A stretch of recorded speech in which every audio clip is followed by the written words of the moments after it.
I want to talk about the team. We've talked a lot about the leader, but Sure. you say the leader's only really as good as their team. And I love this concept of glue guys and glue Yeah. gals. So what does that mean? Sure. This is my favorite principle. It's the first principle in the book, but it is just fundamentally the indispensable people that you have in a business unit and organization.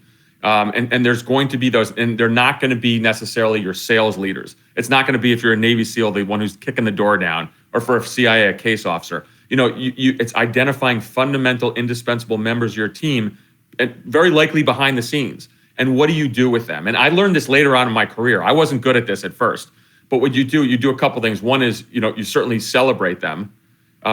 When there is a success of your business unit, of a CIA team, you reward them. They're just as important, in fact, as the one who kicked down the door or sold several $1 million worth of hardware to someone.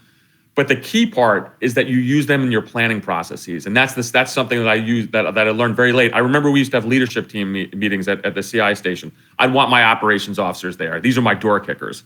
But by the end of my career, who else would be there with me? It would be the support personnel, because nothing happens if you don't have the logistics equipment or satellite imagery or disguise kits or things I'm talking about in my world, but it's so applicable in other places too.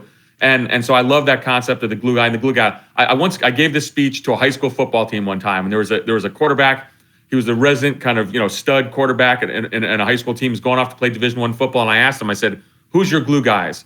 And he said, "My offensive lineman." He pointed to their table, and they all started cheering. And he got it. It's exactly right. Now this was a star football player.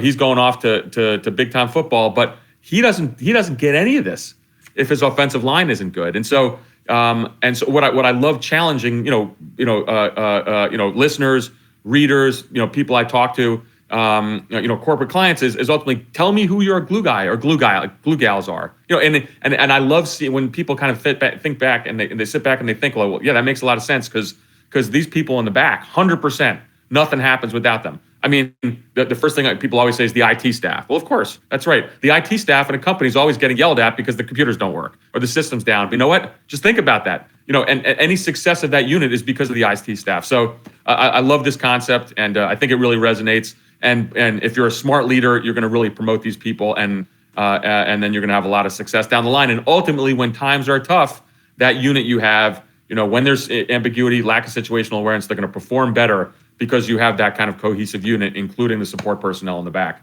Yeah, I think of the people, in the booth to my right who are making all this happen, the That's technology, right. the production, Yeah. the editing, all of that stuff. And, it makes me think about this. The leader feels like it's all on their shoulders. They've got to make all the decisions. How do you actually start to involve the glue guys, the glue gals in the process, in the decision-making and the planning? What does that look like day to day? So you bring them in. So we have an operation. Our job is to, let me make something up, penetrate, this would be a good thing, penetrate the inner circle of Vladimir Putin, in the office, his office in the Kremlin.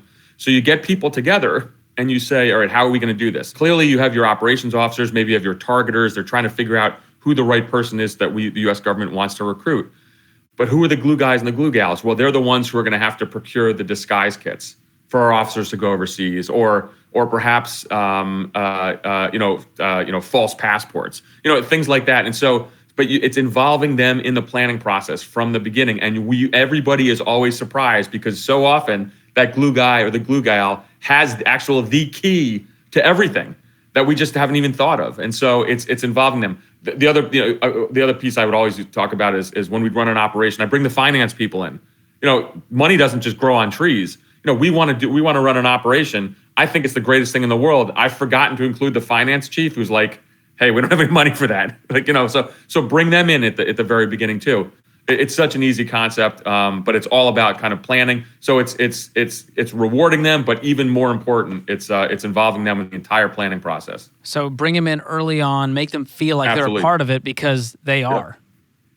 They are, and reward them as well. So let's not forget that too, because everyone that your sales leader, you're a case officer who recruited the target, you're a Navy SEAL who grabbed a high value target. They're always going to get the accolades. Hold on a second. You better remember all the people in the rear, just as important. And great leaders, and I say this over and over again, understand that. And guess what? They also treat everybody the same.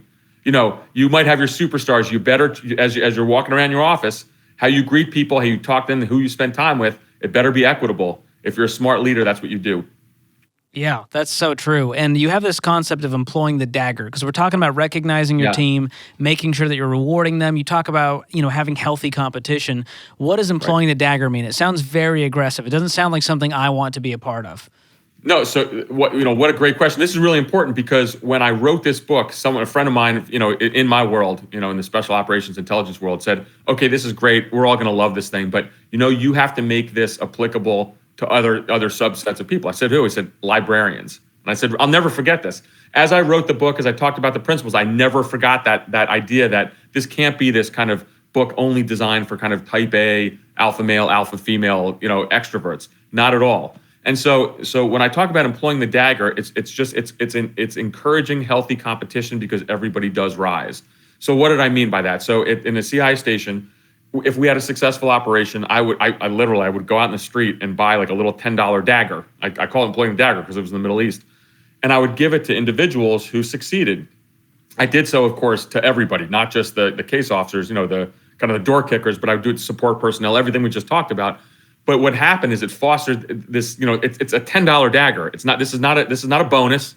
This is not a fancy certificate. It's a dagger. But it fostered this incredible, healthy sense of competition where everyone was vying for these things. They talked about it all the time. They would hang it in their, on their desks and stuff like that. You see this in the sports world all the time as well. And there's so many different examples of teams, and they have something. So I live in the Washington D.C. area, and so when the Washington Capitals won the Stanley Cup, the Washington Nationals, the resident, the baseball team here too, gave them a little baseball helmet. So every time at the end of a playoff game that the Capitals won, someone would get a baseball helmet and they'd be wearing it in the locker room, and everyone was vying for these things. So it's this is small. It sounds silly. It's not. It's a wonderful way to breed healthy competition. And so when the dagger maybe is it sounds a little intimidating, but you can use anything. Just in terms of something to foster this. And if you get your team involved in this, it can be fun, it can be healthy. And I had tremendous success with this, and it doesn't cost anything.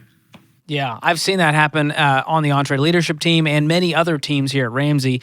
I can think of award ceremonies they do that are really fun, where they just celebrate we call it, excellence in the ordinary. It's showing up every day, consistently doing the work, going above and beyond, all those things.